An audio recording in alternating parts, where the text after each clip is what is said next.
અરવલ્લી જિલ્લાના બાયડમાં પ્રગતિશીલ ખેડૂતોએ આમળાની ખેતીમાં નવી પહેલ કરીને ખેતી ક્ષેત્રે એક નવો ઇતિહાસ રચ્યો છે। બાયડ તાલુકાના ખેડૂતોએ આમળાની ખેતી દ્વારા ન માત્ર પોતાનું ભાગ્ય બદલ્યું છે, પરંતુ આસપાસના વિસ્તારના અનેક લોકોને રોજગારી પણ પૂરી પાડી છે। તેમણે 20 વર્ષ પહેલા વાવેલા NA7 પ્રકારના આમળાના છોડો આજે તેમને લાખો રૂપિયાની કમાણી અપાવી રહ્યા છે। શ્રીકાંતભાઈ અને કુંદનભાઈના આમળાના બગીચામાં કામ કરવા માટે આસપાસના ગામડાના અનેક લોકો આવી રહ્યા છે। આમાં ખેતીએ ગ્રામીણ વિસ્તારમાં રોજગારીનું નવું સાધન પૂરું પાડ્યું છે। શ્રીકાંતભાઈ અને કુંદનભાઈ પટેલે આમળાની ખેતીમાં સફળતા મેળવીને સાબિત કર્યું છે કે પરંપરાગત ખેતી પદ્ધતિનો ઉપયોગ કરીને પણ સારું પરિણામ મેળવી શકાય છે। તેમની સફળતા અન્ય ખેડૂતો માટે પ્રેરણાદાયી છે।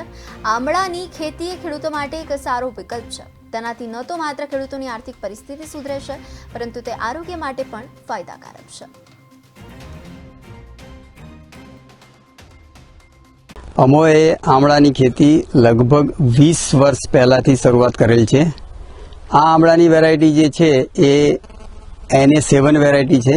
આ વેરાયટી વેજલપુર ફાર્મ ગવર્મેન્ટનું જે છે હાલોલની નજીક, ત્યાંથી અમે લાવીને આની અંદર દવાનો ખૂબ ઓછો ઉપયોગ થાય છે। પ્રાકૃતિક ખેતી તરીકે આ ખેતી કરવાથી ખેડૂતોને ઘણો જ લાભ થાય છે। સરકાર તરફથી પણ આમળાની ખેતી માટે સહાય આપવામાં આવે છે।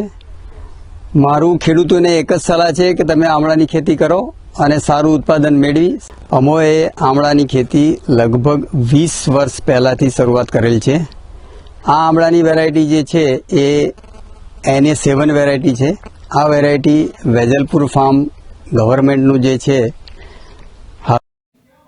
બનાસકાંઠાના પાલનપુરમાં તંત્ર દ્વારા દબાણો દૂર કરાયા છે। આડેધડ ડિટેન કરીને આગળની કાર્યવાહી કરવામાં આવી છે।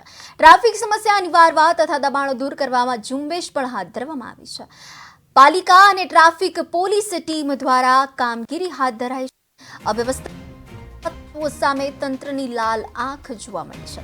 બનાસકાંઠાના પાલનપુરમાં તંત્ર દ્વારા દબાણ દૂર કરવાની કામગીરી હાથ ધરવામાં આવી હતી। શહેરમાં એરોમા સર્કલ તથા અમદાવાદ હાઈવે સહિતના વિવિધ વિસ્તારો અને દૂર કરવામાં આવી સામે કાર્યવાહી કરવા